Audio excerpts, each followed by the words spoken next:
Veo exalumnos de un montón de generaciones, veo padres, veo educadores de la educación religiosa, privada, pero también de la educación pública, un montón de personas que han estado presentes y trabajando silenciosamente en el anonimato y que han hecho posible que esta actividad funcione. Entonces, a todos ellos el agradecimiento.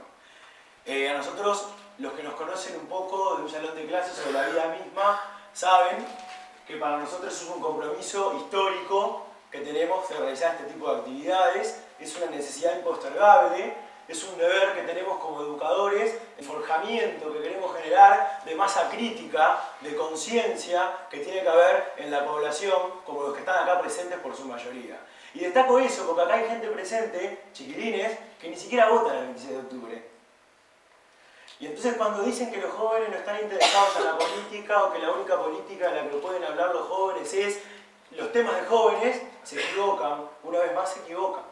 Y acá están presentes. De las 200 y pico de personas que hay acá adentro hoy, hay unas 180 personas que pertenecemos por lo menos a la sub-30. Podemos decir de que somos una misma generación. Estoy en la sub-30 yo también, por si les queda alguna duda. Por eso hablo en primera persona y plural.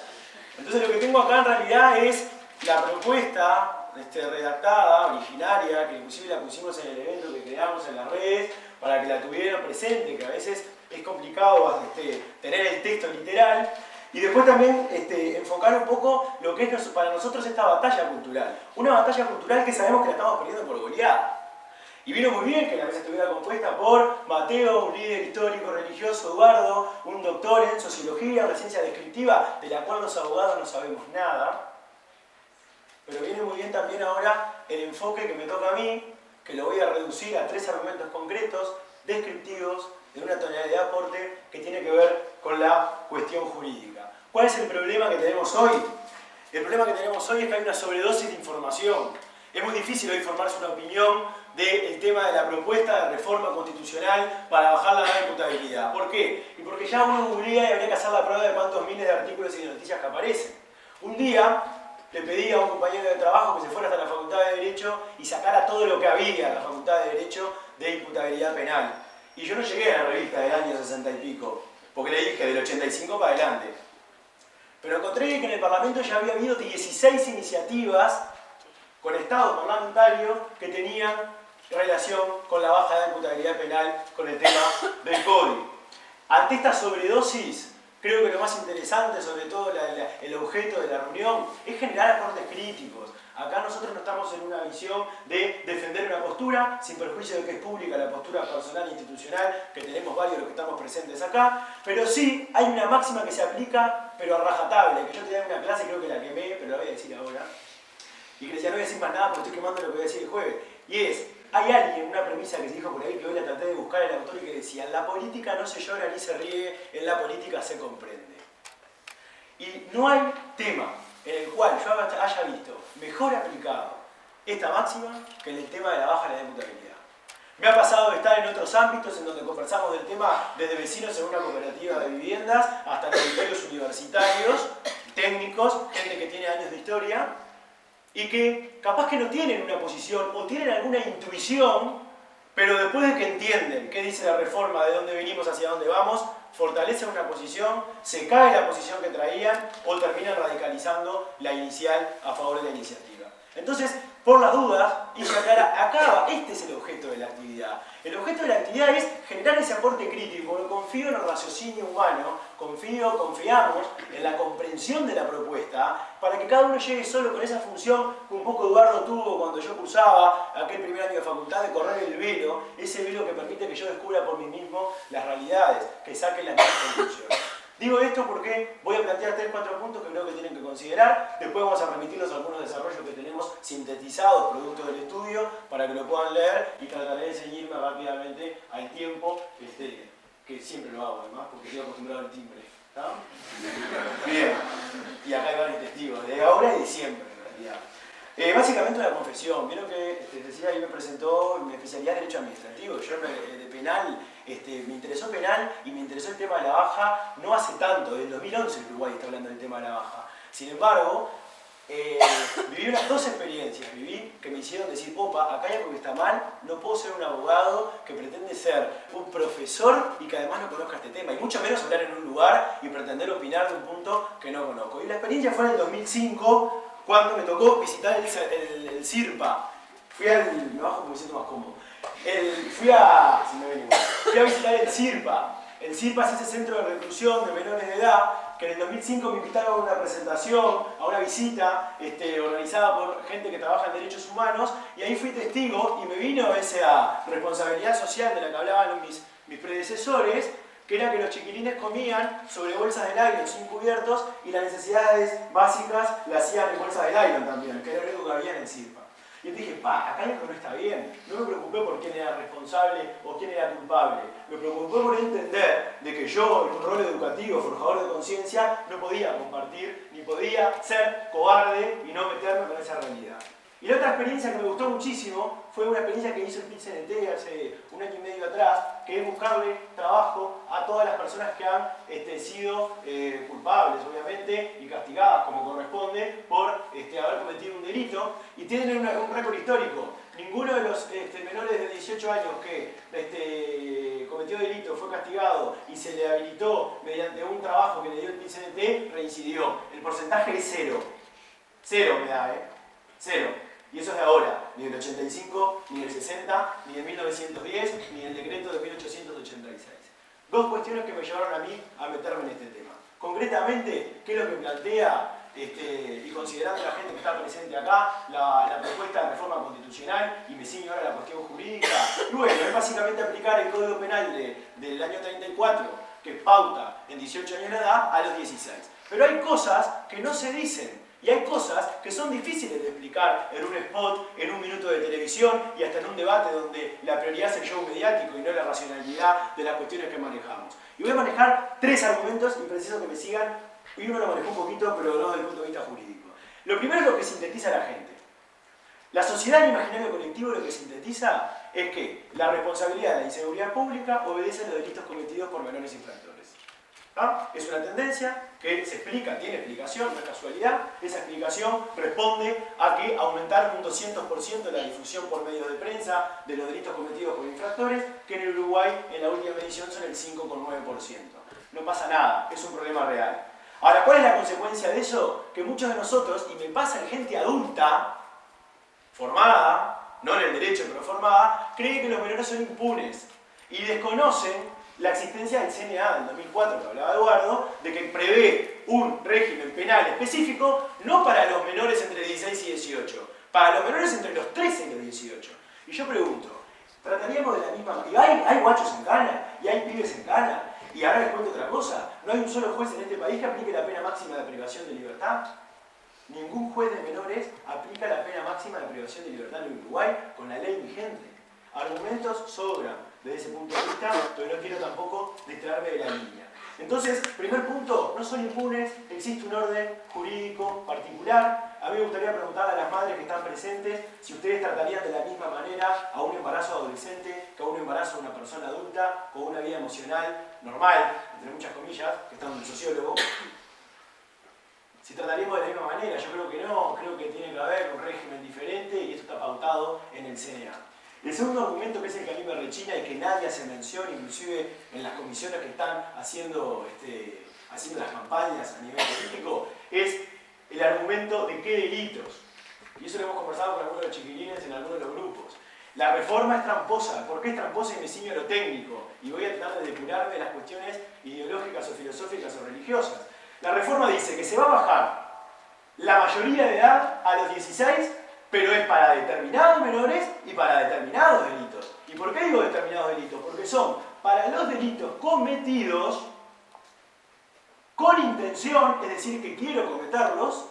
Estamos hablando del hurto, estamos hablando de la rapiña, el hurto más violencia es rapiña, el hurto más violencia y privación de libertad es copamiento, y el homicidio intencional.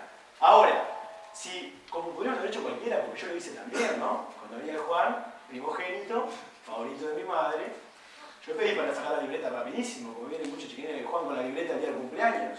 Pero yo sabía manejar desde los 15 ya. Porque yo me escapaba a la siesta y entonces mi vieja, escondida de mi viejo, me enseñaba a manejar por la calle del balneario. Resulta que si a mí se me hubiera ocurrido, como se me pudo haber ocurrido con alguno de ustedes, y ha pasado hasta con exalumnos del propio Juan 23, de tomar la camioneta prestada, porque me siento con mucha confianza, salir a las 5 de la mañana del baile, porque me tomé 2 copas, lo cual no es un delito, y resulta que voy por camino a Maldonado, caso real cito, y me llevo puesto una parada de bondi, alcoholizado con 40 compañeros en la caja, y además me llevo puesto a un padre de familia que a las 5 de la mañana se iba a laburar a la panda industrial, y dejo sin sustento a una familia con 5 o 6 chiquilines, ahí no voy en cana, porque la reforma mía ahí no se me aplica. ¿Por qué? Porque no es por intención. Ahí la reforma a mí no se me aplica. Entonces, eso es lo que han observado todos los organismos internacionales a nivel de derechos humanos. ¿Qué es lo que nos dicen? Que viola el principio de igualdad. Pero como si eso no fuera suficiente, hay algo mucho peor desde el punto de vista jurídico, estoy hablando, estrictamente jurídico, que es la teoría del discernimiento. Es la cosa más espantosa, disparate jurídico más grande, que no hay técnico, no hay ningún técnico, no encontrás técnicos que puedan detener esta postura. ¿Y qué es el discernimiento? Se prevé en la Constitución, en la reforma, en el texto proyectado, que el juez, cuando cometa un delito de la menor de edad, va a agarrar y va a decir, esta persona que tiene 17, que está entre 16 y 18, ¿lo hizo consciente de lo que estaba haciendo o no lo hizo consciente de lo que estaba haciendo? Si lo hizo consciente, le aplico el Código de Adultos. Si no lo hizo consciente, le aplico el CNA. Nosotros ya sabemos quiénes van a ser los conscientes y quiénes van a ser los inconscientes. Pero lo que más sabemos por la profesión es cómo trabajan los juzgados en el Uruguay. Y si ojalá les toque, y ojalá no tenga que ver ninguno, en un juzgado, sobre todo los menores, cuando yo me mando una y el comisario, la comisaría me agarra y me manda para adentro, llaman al juez de turno. Señor juez, tenemos un menor acá que rapiñó, ¿qué hacemos con él?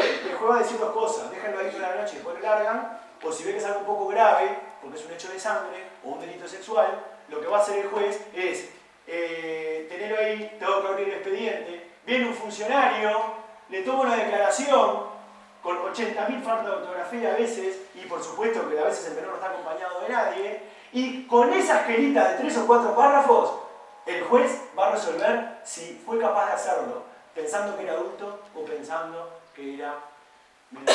Y ahí va a decidir qué ley le aplica. Si hay disparate jurídico en el siglo XXI, desde el punto de vista jurídico, técnico, este es el más grande que he visto. Yo es el más grande que he visto, y más me tomó una constitución. O sea que la reforma, desde el punto de vista técnico, apunta, más allá de todas las consideraciones del encierro, de la privación, de los datos, de los medios de prensa, de la violación de tratados internacionales y demás, apunta a aplicar el Código de Adultos a algunos menores de 18 años que cometan algunos tipos de delitos. En la academia se dice que es el sistema penal selectivo, cuando el sistema penal toma o elige a ese enemigo que va a castigar. En otros ámbitos, mi otro yo lo que dice es que es una reforma tremendamente elitista, tremendamente clasista. Ese es mi otro yo, no el yo académico. Mi otro yo es que no me sorprende el estilo de la reforma, porque vivimos en una sociedad en la que sintetizamos esos mensajes. Pero no me voy a quedar ahí. Yo tengo anotado otro punto, que es la vecina. Porque todos vivimos en esta sociedad, el que delinque y el que no delinque. Entonces nos pasa que a veces estamos en algún lugar y nos dice, bueno, está, pero sí, ya sé, sí. Yo quiero vivir en paz. Por supuesto que tiene derecho a vivir en paz. Pero y entonces te dicen en la reunión, cuando son 10, 20 o 200 como acá, ¿y entonces cuál es la solución? ¿Qué vamos a hacer con la inseguridad? Te dice la gente. Pregunta más legítima y un derecho más honesto que la vecina del barrio que tiene la cooperativa, que vive en su vivienda, y hablo de un caso real, que al lado está el asentamiento.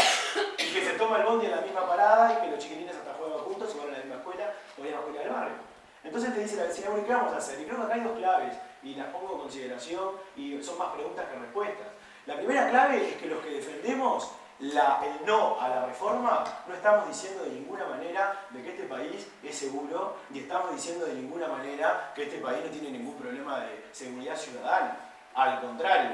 Y mucho menos me va a conformar a mí, como ciudadano y del derecho, de que me comparen con Colombia, que me comparen con Irak, o que me comparen con la Argentina.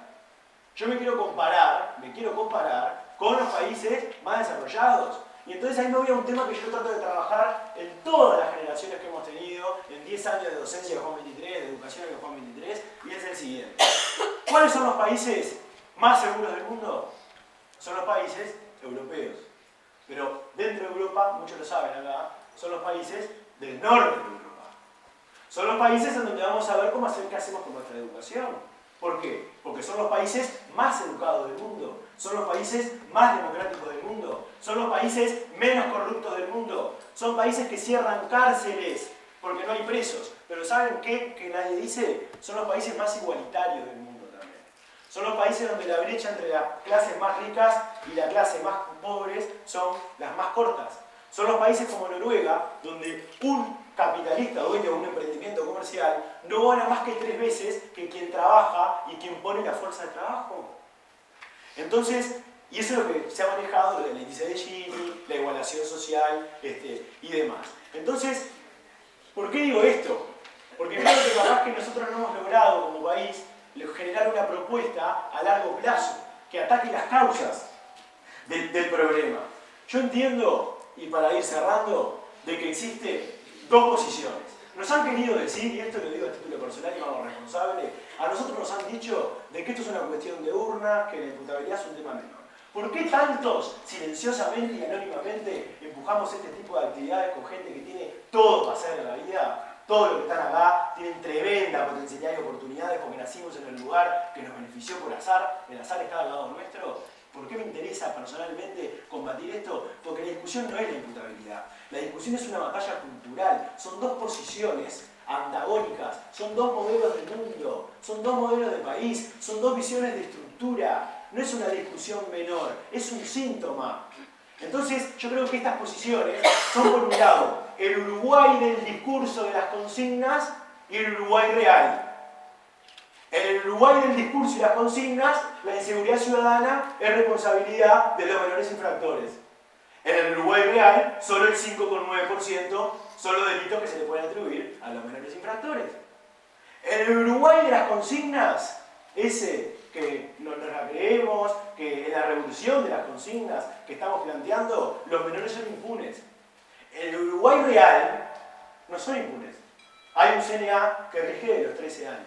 Se encierran jóvenes, se reprimen jóvenes y no dan resultado.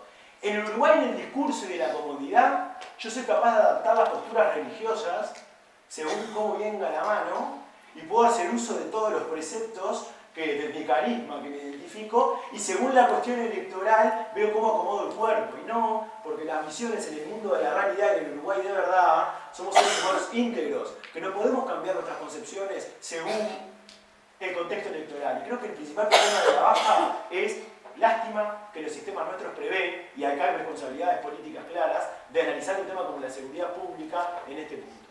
Entonces, hoy es 28 de agosto. Un 28 de agosto, pero del 63, un líder religioso negro en Washington, en una marcha por los derechos humanos, hacía un discurso conocido históricamente como el "Yo tengo un sueño". Y eso que yo tengo un sueño, que en algún momento en alguna clase también lo hemos pasado, el sustrato de ese discurso histórico era la igualdad. La igualdad entre ciudadanos y ciudadanas, entre niñas y niños, entre blancos y negros. A mí me gustaría llevarnos más preguntas que respuestas acá. Nosotros ya sabemos cuál es el problema real de la inseguridad. La inseguridad es hija de la desigualdad, ni siquiera de la pobreza. La inseguridad es hija de las contradicciones sociales. Es hija de un modelo que conocemos y que sabemos cómo se puede revertir sin las grandes revoluciones que algunos piensan. Entonces, a mí me gustaría preguntarnos, ¿qué estamos dispuestos nosotros a hacer por los gobiernos de este país? ¿Qué estamos dispuestos nosotros a hacer por la seguridad de este país? Además de mirar la televisión, de quejarnos y de orar, ya que estamos con la presencia de los religiosos, para que no nos toque a nosotros la próxima víctima, que es una cosa real y a lo cual también tengo derecho. Entonces a mí me gustaría, y ojalá que esas respuestas nos toquen a nosotros como generación monetaria, generación de ideas, de que en la página de la historia escribamos esas respuestas y nos toca a nosotros trabajar en el cambio verdadero y no en las consecuencias, en las causas del problema, en combatir lo que plantea esta reforma, que no es nada más y nada menos que la implantación, o mejor dicho, la restauración de un modelo exclusivo, fragmentario y absolutamente desintegrado. Así que por ahí quedan mis palabras y bueno, quedo a disposición.